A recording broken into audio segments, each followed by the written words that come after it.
Welcome to the AFR Saints channel, where we provide you daily content on your favorite team, the New Orleans Saints. Do us a favor and hit that subscribe button. Be sure to leave your comments below and smash that like button. Who dat? Saints took it on the chin, and listen, I haven't held back. I mean, everybody knows how I feel at this point. Like, let me rephrase. You shouldn't have any questions about how I feel at this point, because what we've seen through 6 weeks has only validated the feelings I had coming into this season, that the Saints are stuck in this sort of perpetual mediocrity mode. You've got to, and by the way, I just would like to say first, like, this isn't a personal commentary. It's not an attack on Dennis Allen or Pete Carmichael or Mickey Loomis or anybody. By all accounts, these are very good people who have worked hard and done a lot of good for this organization. There can be coexisting truths. You can acknowledge that these are good people who have worked hard and done really good things for the organization in different roles, but as it exists right now, the structure you have right now, you are not winning, and you're not going to turn this around. It's just a thing that's very obvious to see.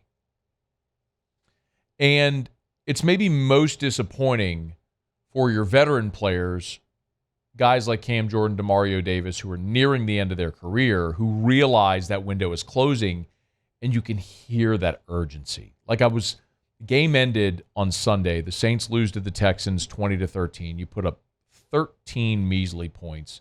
Your defense got pushed around in the first half, but really played well in the second half. And Dennis Allen spoke, and then Derek Carr spoke, and then Cam Jordan goes to the podium. And, like, the first question out the chute was, like, how do you feel? And Cam Jordan was pretty blunt.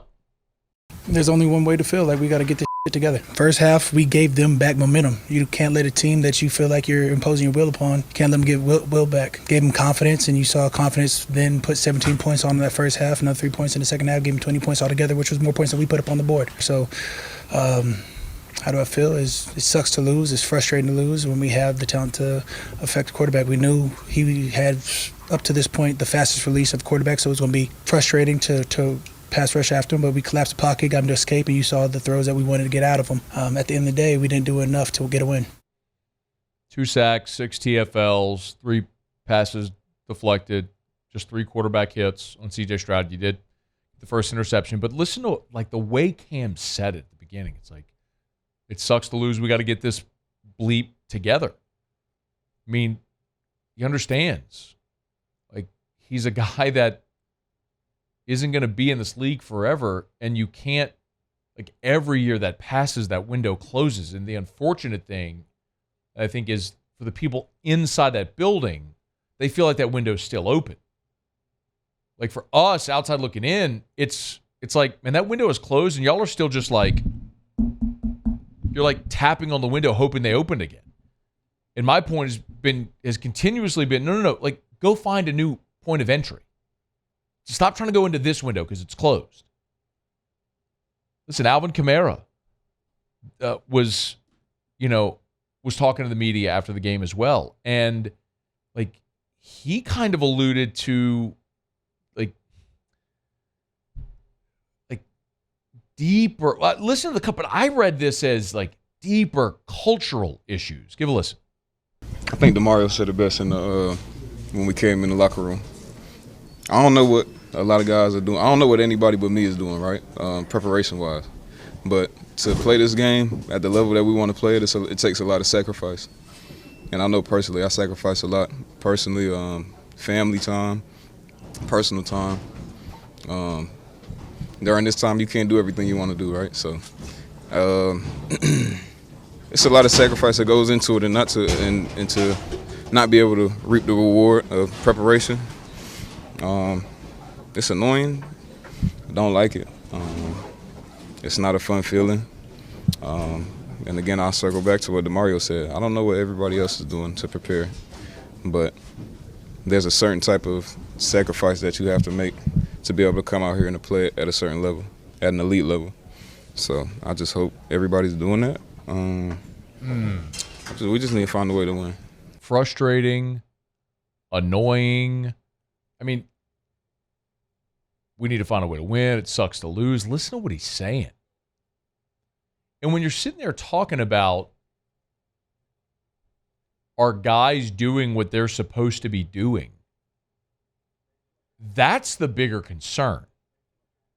You know, Cam and Kamara and Demario, these are captains on the team. These are your veteran leaders. And you heard Alvin say it there. Demario said it when we came in the locker room. Everybody's got to be doing what they're supposed to be doing. Well, Demario Davis was asked Monday by Kat Terrell about those comments and if there is accountability on this team. Give a listen. Yeah, we got a good group, and I feel like that's why we can have messages and things like that. Whenever we talk to one another, we can do that because we've proven that we're an accountable unit all the way around. We got great leadership in the locker room. Got some really good young guys who are hungry to learn and grow.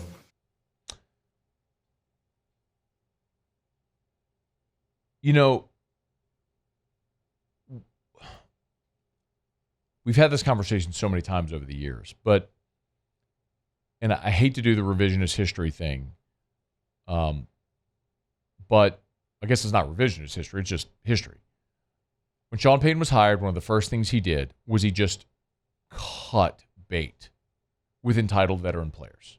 By the way, real quick, I'm not saying these are entitled veteran players. I'm painting a picture. I remember the stories about like Wayne Gandy. Wayne Gandy had like a leather recliner in his locker room, by his locker, and Dante Stallworth was a former first-round pick, and Peyton came in, and there were these veteran guys that just didn't buy in, so they cut him. They got rid of the poison, and they built with guys that wanted to be there and bought into the culture. Remember, this is post-Katrina. You were a 3-win team. It was a vagabond year. We all remember. And you very quickly turned it around. And then after the Bounty Gate year, then you were back in the playoffs in 13, but then 14, 15, 16, you had the back-to-back-to-back 7-9 seasons. You remember what happened?